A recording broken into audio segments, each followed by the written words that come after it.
Hi guys, welcome to the live show. Let me share that we started via on my X account. Um,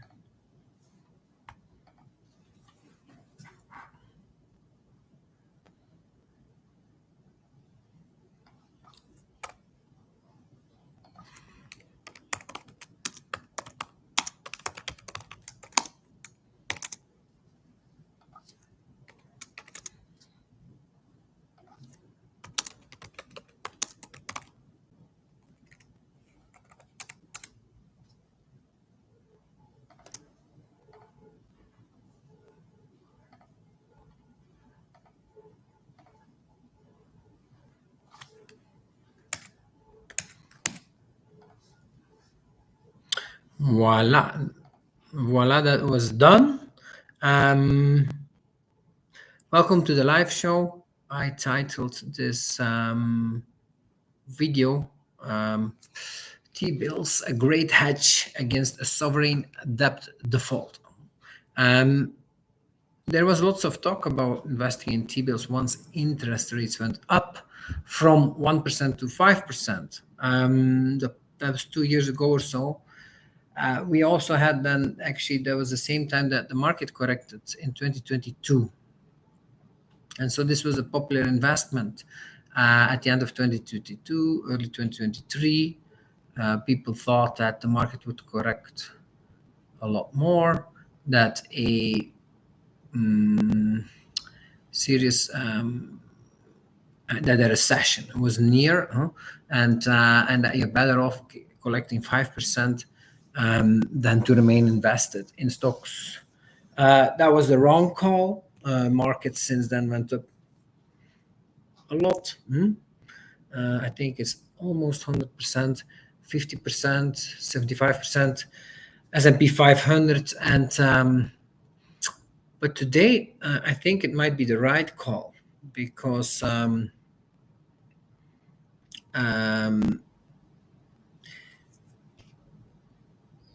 because on the horizon I do see a serious risk for a sovereign debt crisis. The US needs to issue a lot of new debt, and we saw just at the start of this year in April or in March or April there was a correction. And what we saw was that stocks went down, but normally interest rates would go down also then, as there is a flight to safety. That didn't happen, and in fact, interest rates went up at one point. I think it was 4% to 4.5%. It was not much, but it was the wrong direction, and that actually that same day or at the end of that day, Trump changed his mind on the tariffs and canceled them or postponed them. So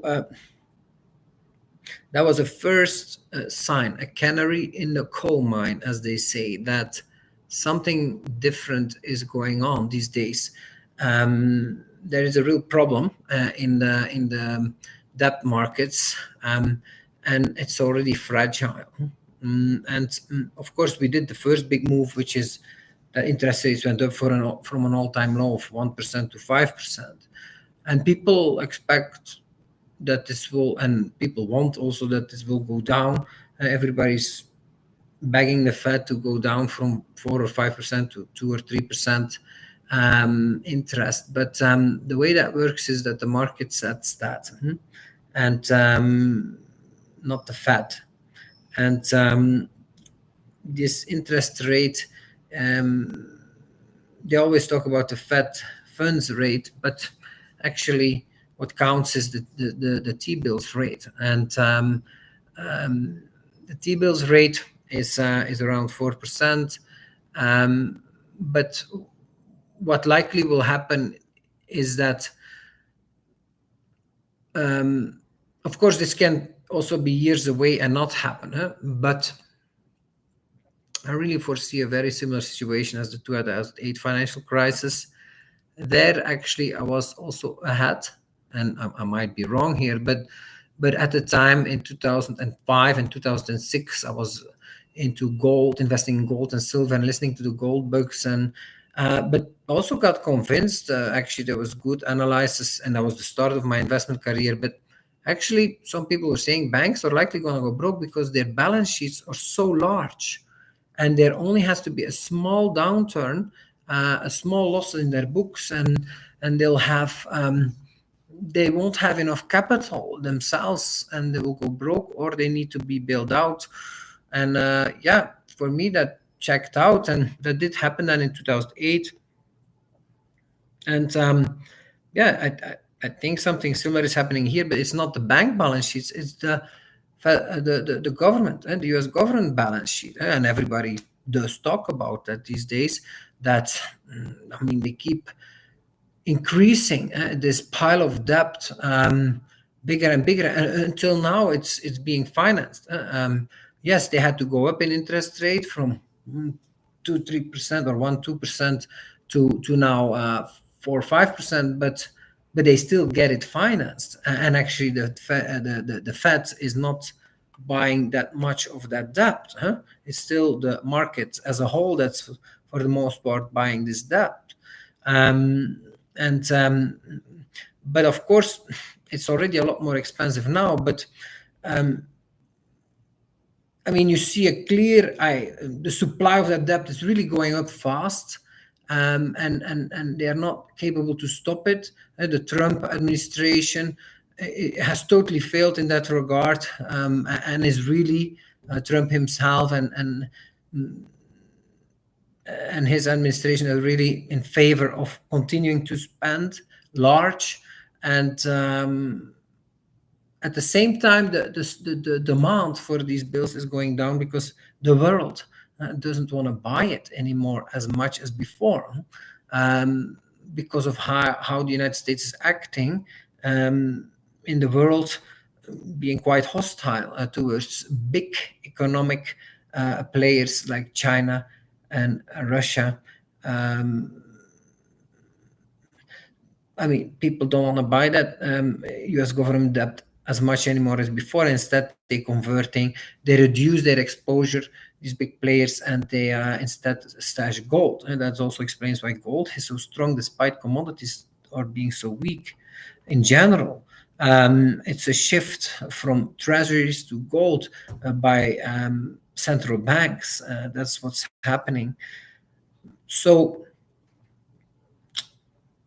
if I look at my portfolio, like typically during a liquidity crisis, everything goes down, and it's extremely hard to pick the right investment, and you're often really actually wrong. At the time, actually, I invested in gold, but only a little. I invested in silver a lot more, and during that 2008 financial crisis, even gold went down 20%.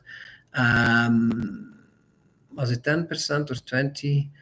I'm not sure anymore. It was short-lived. Next year, 2009, it went up as the first and strongly, breaching its all-time high. The losses were quickly taken out. But during that 2008, the last few months of 2008, when you had a very strong correction, gold also was not making up for losses. It just lost less, but silver was minus 50%. And so, I mean, I bet on the wrong horse there. Only a few players actually did well, and one of them was a huge Henry at the time, who had actually an exposure to long-term treasuries. And indeed, their interest rate on long-term treasury went down a lot, so the value of these treasury went up a lot during that crisis. But that was during a period of falling interest rates, and then they just fell more during that crisis. And of course, those that went short or had put options also made money. But yeah, the gold book community did not really make money during that crisis. But after, in 2009, 2010 to 2011, bullion did perform very strong, gold and silver. But yeah, I think something similar would happen if we get such a crisis, and people that think that they are protected will likely not be protected. Cryptocurrencies, for example, will likely go down a lot. Um, Bitcoin, of course, also. This is not, and this is very strongly correlated with equities still. Gold, I think, will have the same story as 2008. Um, yes, it may perform strong afterwards, but during it probably will correct, because what will happen when you have interest rates suddenly going up a lot for T-bills, US Treasuries, short term, long term bonds go down a lot in value, and that's what banks are holding. A lot of banks are holding long term treasuries, and they will just have huge losses. So there will be a banking crisis also, but that will be the lesser concern. A bigger concern will be that people are afraid that a major US government goes broke, huh?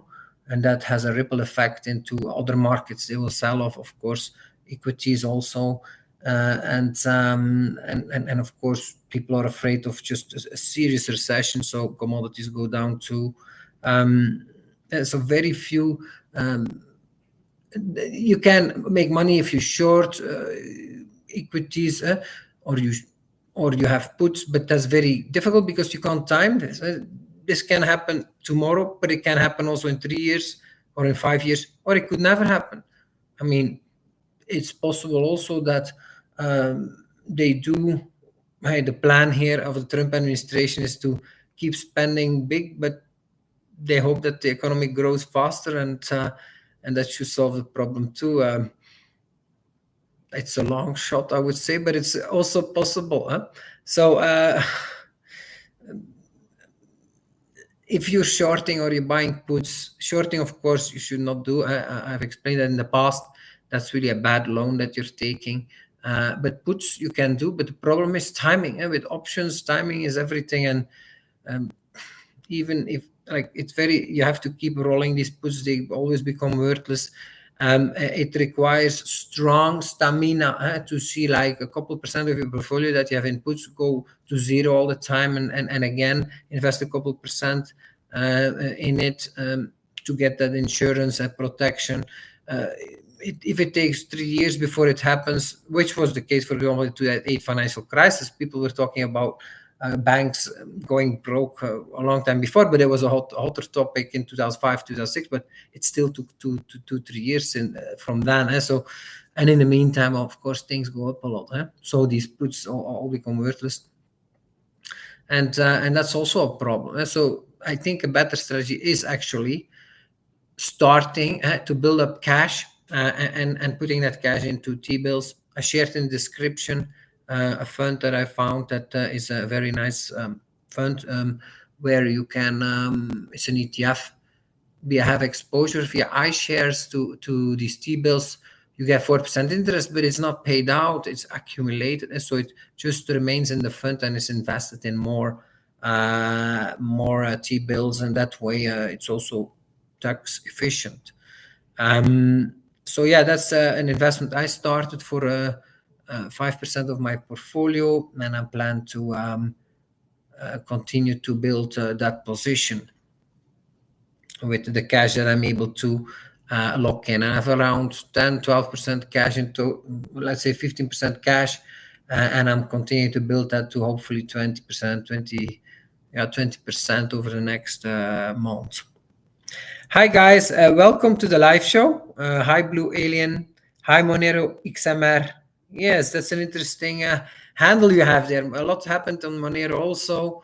They got 51% attacked. I think that's a correct description, because they were able to reorganize blocks, if I understand that correctly, showing their ability to actually have an impact on shutting down, having the potential to shut down the Monero network. And it's a real crisis, and it has caused Monero to drop more than the others, 20% more or so, the past few weeks than the others. And but I think it's an opportunity, because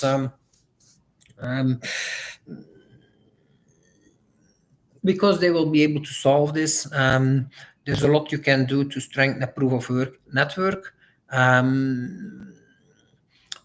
Bitcoin Cash had a similar problem, and they have solved it by putting in checkpoints, which is a little bit well, I don't think it's really a great solution, but it helps somewhat. Um, and But of course, a better solution I would believe is implementing proof of stake, as has Ethereum done. It was also only proof of work, as is Zcash is doing. ZEC, it was also only proof of work, but they implement a proof of stake system as well, and also they have a mixture, and then gives better security, I think. I hope Monero does something like that or something else, but I believe that they will be able to overcome this. And of course, they have a dominant position in digital cash, being a privacy coin that's used in the dark markets. That's a strong use case they have, that it will be hard to be replaced. Once you have a dominant position in a certain place as a currency, it's very hard to lose that position. And maybe they can expand that to other markets, and that way become a cryptocurrency that has more intrinsic value, because the more people that actually use it for something, they will also actually value it. But if you don't use it for anything, you don't value it as much. You only hold on to it in the hope that someone will use it in the future, in the hope that the value will go up, and that hope can fade away quickly when the markets are going down. Whereas if you really need it for something, then of course you have to hold some, and you do keep valuing it because you need it for something. So I think that's a strong plus for Monero, and I see an opportunity there. Thanks to this crisis they are going through. Hi T, he's asking me, you follow Tom Lee? Yes. Are you long BMNR, his Ethereum treasury? No, I'm not, but I do follow Tom Lee, and I am long Ethereum, but I am selling my positions.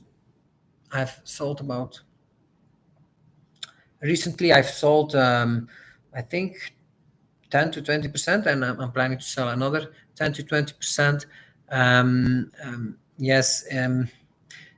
For me, like generally, my outlook on cryptocurrency is that altcoins are still seriously undervalued, so selling them is not wise. But Ethereum is actually already fairly valued.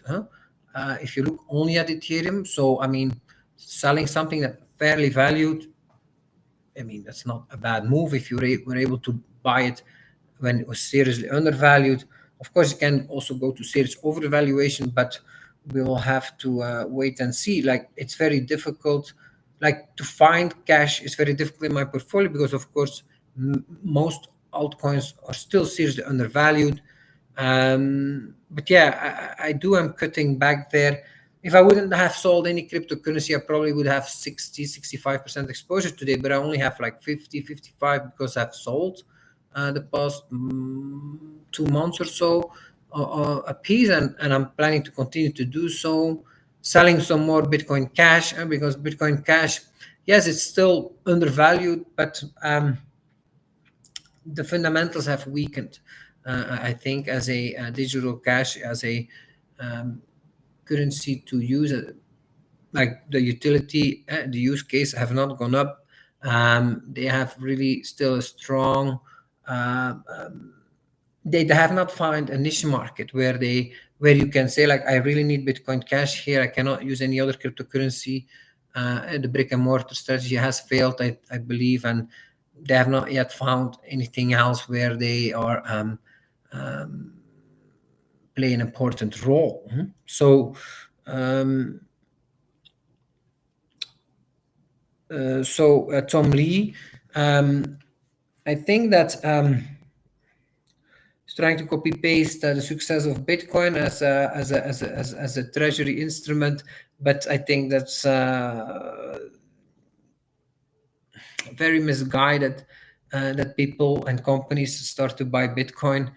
Actually, they just want to raise money, and they believe that when they say, "Hey, I'm going to invest in Bitcoin," that they can more easily raise money, which is true. However, they promise to put in Bitcoin, and they will do that in the beginning, but they're still a company, and they will liquidate that for their own survival, of course, and that's the future of these treasuries. That's a stash, not for the investor, but it's for the company to use during the hard times for survival. And you already see that these small cap companies that were able to start a Bitcoin treasury will are already valued less as a company than the Bitcoin treasury they hold. So it's getting tempting for them. But yeah, I mean, it's really misguided because Bitcoin and Ethereum, they are still very speculative investments. They are not hard money.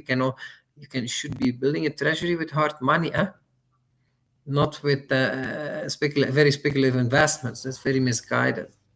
So Tom Lee, of course, I think he's doing a good job marketing Ethereum, and Ethereum, I think, has a much bigger future than Bitcoin BTC. But it's a yeah. Ethereum was seriously undervalued very recently. It went to 1,500, but now it went back to 4,500 or so, and that's a lot higher. And it's already fair valued according to the Trollo chart. So yeah, if you have it, you can hold it. If you're well diversified, if you have other investments, but yeah, I mean, what are you gonna sell to raise cash? That's the big question for me today, and Ethereum is one of them for me. Not everything, but a piece. And Tom Lee, yeah, I think that he's overly bullish. He really missed the mark at the start of this year. Very, very bullish end of last year when Trump won the election. But I mean, there was a lot of optimism in the market, and yeah, he really called that wrong because it started correcting then in February or March, and he remained bullish. And only at the bottom, he's basically recognizing that okay, he was wrong. But he remained bullish there, and then he made the right call that it would go back up, and so he only made one bad call since I started following him in 2022. So I mean, great track record, great analyst, but yeah, I'm not so bullish as he is, and yeah, of course, he's never sharing his personal portfolio. But I think in general, he's making great recommendations because most people lose most money by anticipating a crisis that never comes. And so he really helps people very well to remain invested. And that's certainly true. And for myself, even though I'm getting more bearish, I'm still invested 80% in the market. I mean, many people have a lot smaller exposure, and yeah, you have to be careful with that too. Hi, Quiz Key. Hello, Mark. How have you been? I missed your live shows. Thank you. Hi, Rogue. Hey, Mark. He says between the UAE and the UK, London, Dubai versus London, which one makes more sense to live in as a crypto investor in terms of quality of life, taxes, etc.? Well, that's not a hard question, of course. That's an easy one. That's Dubai, of course. You have no taxes in Dubai, not even on income. I mean, you have some taxes. They have a new tax, a corporate tax of 9%, but as a private individual, you have no taxes on your investments, no capital gains, no dividend tax, no wealth tax, and even as an employee, you have no income tax. So it's still a tax heaven. You can certainly not say that from the UK. It's just like any other Western nation. It has high taxes everywhere. Quality of life sadly has gone down a lot in London. You cannot walk around with a watch, an expensive watch. Pet crime has gone up a lot, and that's not the case in Dubai.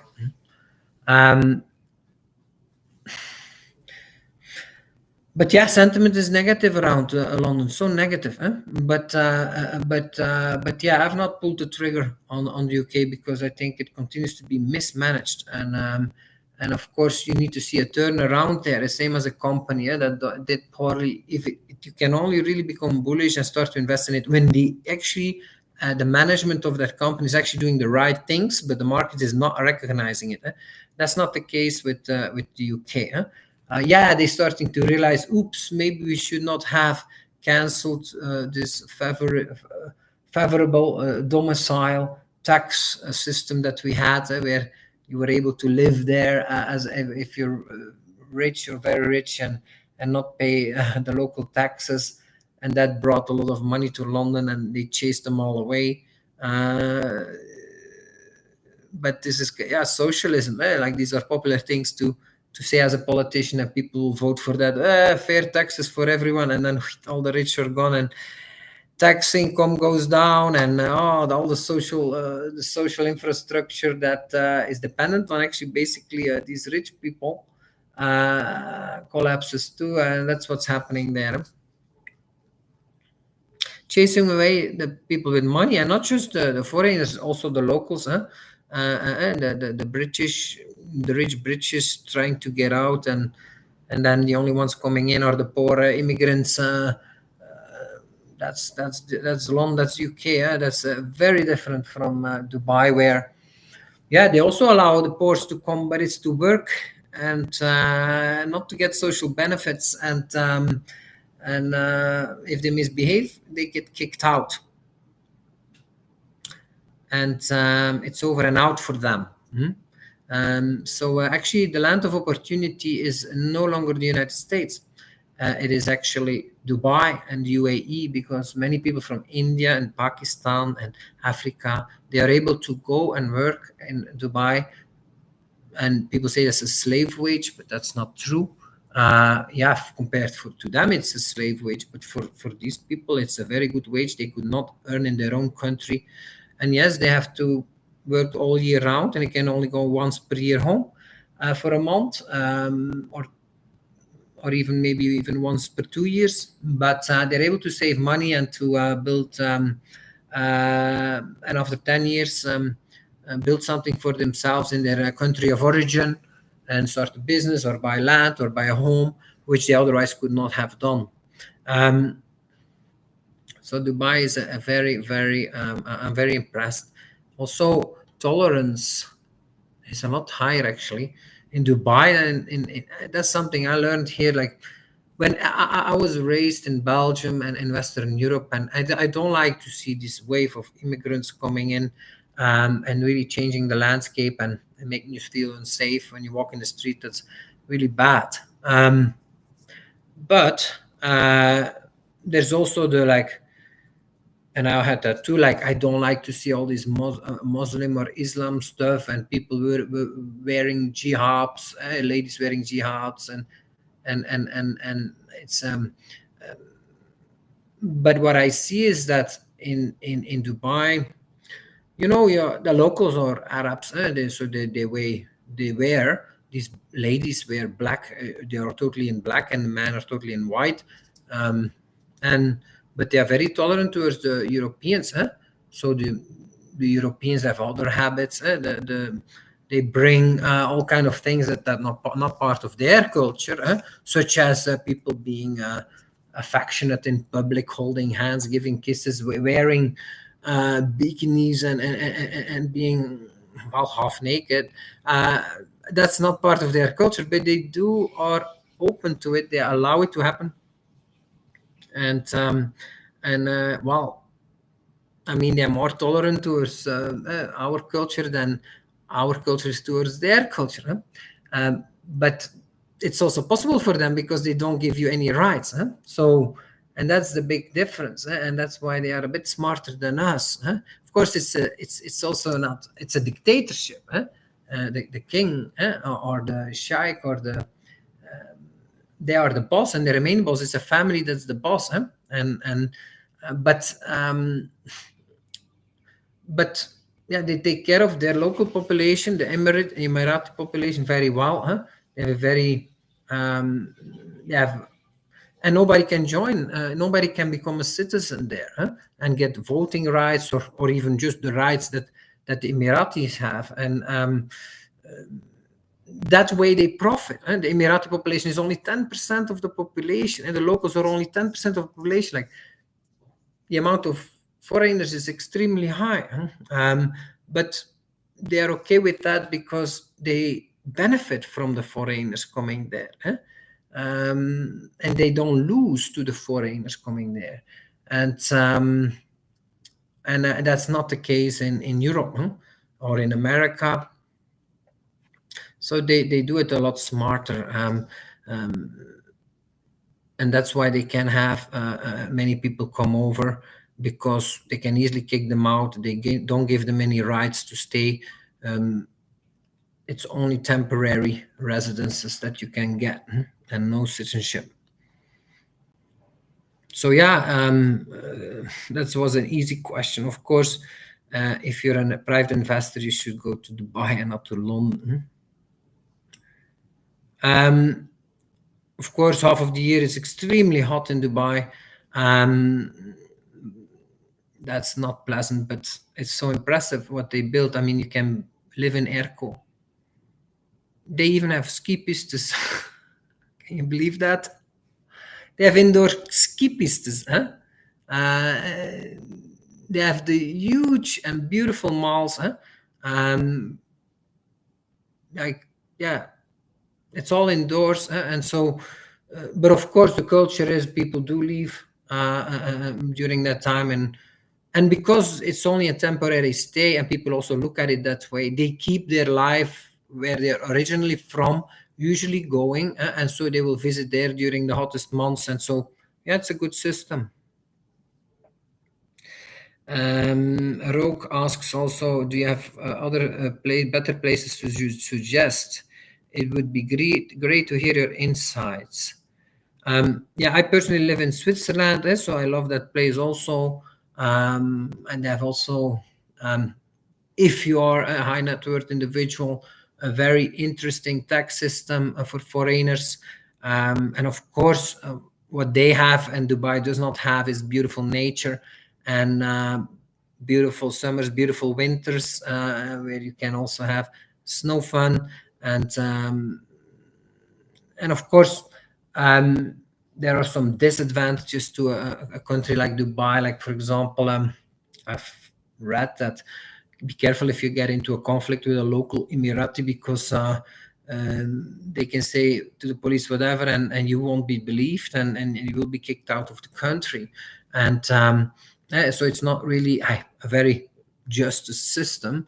And I think you'll have a more justice system where the law is equal for everyone in a country like Switzerland.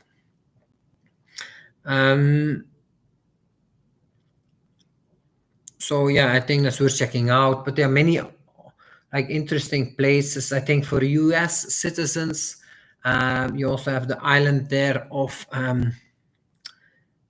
what was it again? Costa Rica. Let me look it up. It's in the Caribbean, but it's part of U.S. territories, and so. But it's the only place where you can evade capital gains taxes if you're a U.S. citizen, or one of the few places, because it doesn't matter where in the world you remain a tax resident as a citizen, and you have to pay capital gains taxes. However, if you live there, then you don't have to, which is quite an interesting arrangement. I'm looking Puerto Rico, I believe. Yeah, that's the place. Puerto Rico.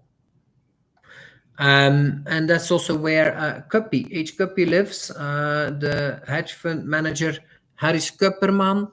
And yeah, he's bullish on that. Of course, every 10 years, this statute needs to be renewed, and they might lose it also, that statute. And then you do have to pay capital gains tax, and that's in 8 years or so. But until then, yeah, I think it can grow.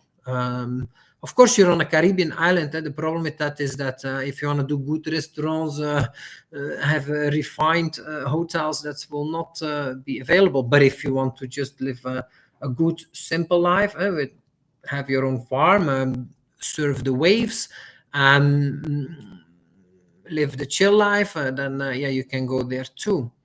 And there's some other places where you can do that.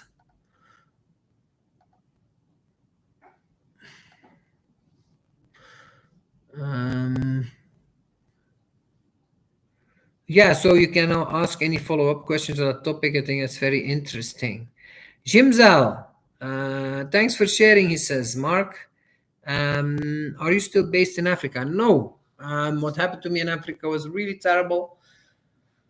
I mean, you send money to there, and to my girlfriends, I sent money to there from my European bank account, and then they say that they freeze the account of my girlfriends, and they say, hey, this is money laundering, and these are proceeds of crime, and they start a case against my girlfriends and me, and ruin my reputation as an investor, by making these false accusations just to steal the money that's on these bank accounts. That's very corrupt, and that has costed me a lot.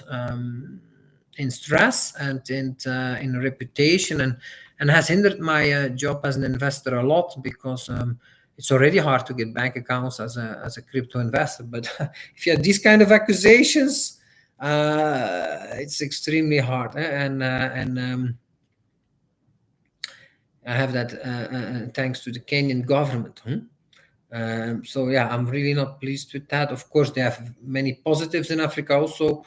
Yeah, in Kenya, I went there, and all my girlfriends are from there, because, well, you can find a girlfriend there that's younger, that's more willing to have children, that's also more submissive, and they black people dance better and are better in bed maybe too, if you dance better, but there are some big disadvantages also. It's quite costly, um, because of well, they charge white people more in Africa, and you have to be really, crime rates are higher. People are not that aware of that, but um,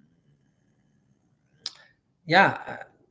You have to be careful with that, and of course, the corruption you can't imagine. Like it's all fun and games when you can bribe your way out of something you did wrong, but it's a lot less fun when they make false accusations just to get bribed. So uh, yeah, yeah, that's my experience with Africa. Um, Hi, Justice. You were so generous with BCH projects a while back. How much do you think you donated? Um, well, I will keep that to myself. But yeah, I did indeed invest a lot in the BCH, and also donate a lot to projects. But yeah, I'm not happy with the returns on that. The biggest investments I made was Noise, a website a la Twitter X, where you could tip with just BCH by clicking the like button. But yeah, it didn't take off. It proved that like, as long as you put money into it, it works, and otherwise not. There was no natural organic growth enough, and so that failed. There was also the Retot Cash. It's still up and running, where you can write articles and get tipped, but yeah, I don't think it will succeed in the long term. And yeah, uh, sadly, that didn't work out. Quiz Key says, Mark, I remember you were following the Trollo R2 chart. What is it showing for total? I don't remember anymore R2 chart. What is it saying for total? That I do know. Currently, it's fairly valued. The total crypto market cap, I share that sometimes on my X.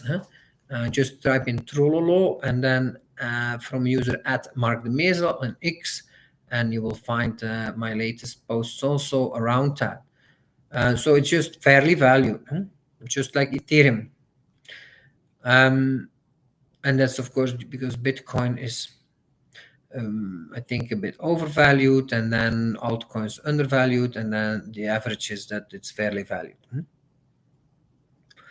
How about altcoins? He asks. I believe you said they are mostly still undervalued. That's correct. Actually, they're still seriously undervalued.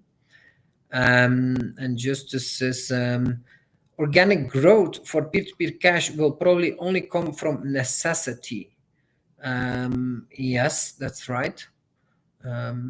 People only use a new currency when they really have to, otherwise not, or when it really gives big benefits and it's worthwhile switching an old habit into a new one. And indeed, that's not enough present in the cryptocurrency world. Decentralized Dave is here also. Do you see it likely that the Fed will start cutting rates next month at the FOMC meeting? That I don't have an opinion on. I don't know. I've not analyzed that. But I did open this chat, this live show, talking about interest rates. So, and my fear that they will actually go up,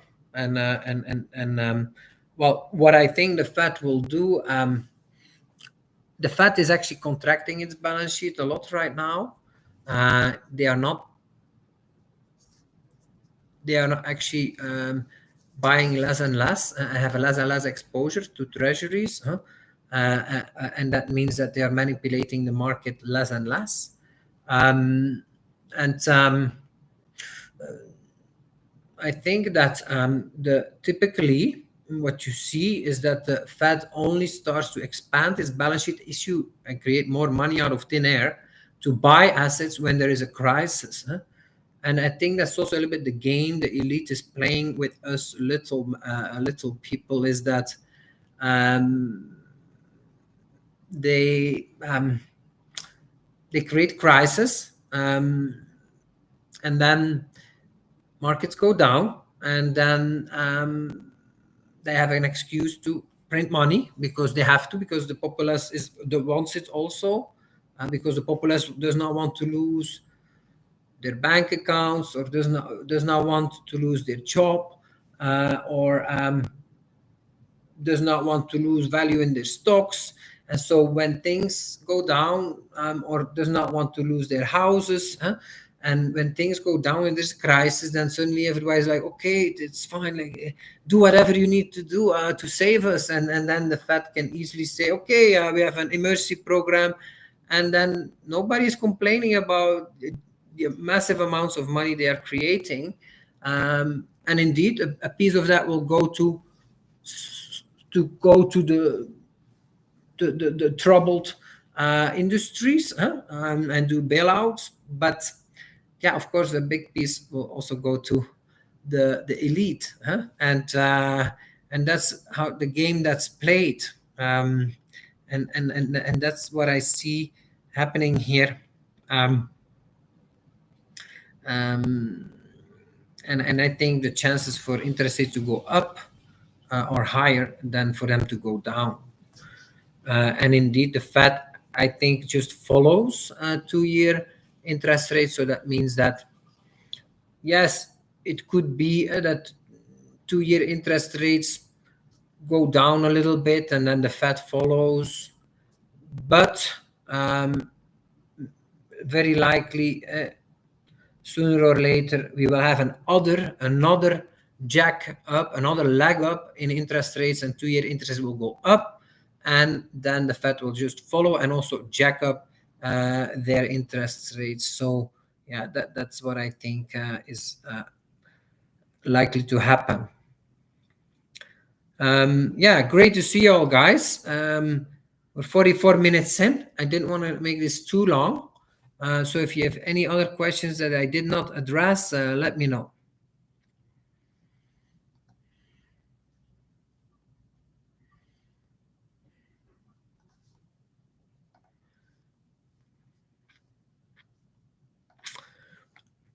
Make sure to check my posts I made this morning on X. Some very good shows that I followed. One of them is from Howard Marks. He makes a comment on the market, every month or so. And yeah, I like this one very much because he talks about valuations of the S&P 500, and he points out that actually a P ratio of the Magnificent Seven is 33, and that's not so high actually. It has been a lot higher in bubbles, and he was pointing out the Nifty 50 bubble end of the 60s when he entered the market. P ratios of these companies on average was 60, 70, so double as high as the Magnificent Seven. And these companies had a lot less mode, were a lot less competitive on the global stage. And so he thinks that actually these valuations can go up considerably. However, what is overvalued is the rest of the 493 shares, he says, in SP 500, because average P ratio there is 25 or so, or 22, and that's a lot higher than its historical average. And these companies are not doing well, unlike the Magnificent Seven or the top 10. These companies are doing poorly, yet their P ratios valuations are high. And I never heard that before. That's an interesting insight because I thought it was the other way around. Like many people do, I think they think that is because of the top 10 that things are valued so high. But actually, it's not like that. And that's, yeah. Um, that makes me realize that maybe the same is also going on in cryptocurrencies, and because I'm always very bullish on altcoins and bearish on the big boy Bitcoin BTC. But and of course, according to the Trollo chart, altcoins are still seriously undervalued. But then on the other hand, when I ask myself, okay, Bitcoin Cash, or it's worth how much, 10 billion or so, I have to check. But like these projects, I mean, just forgetting about Bitcoin BTC, just looking at the projects on SIG, the valuations are also rich, because like it's a certainty that most of these projects will fail and will go to zero. Huh? Maybe Bitcoin Cash will not, and it will find a market, but it's just typical to a startup industry that you have an explosion in offerings, but very few will survive and become big. And so, yeah, from that perspective, already today, many of these cryptocurrencies are seriously overvalued for the long term. Huh? And so that also gives me courage or more confidence to cut back in some altcoin positions such as Ethereum and Bitcoin Cash that I'm doing today.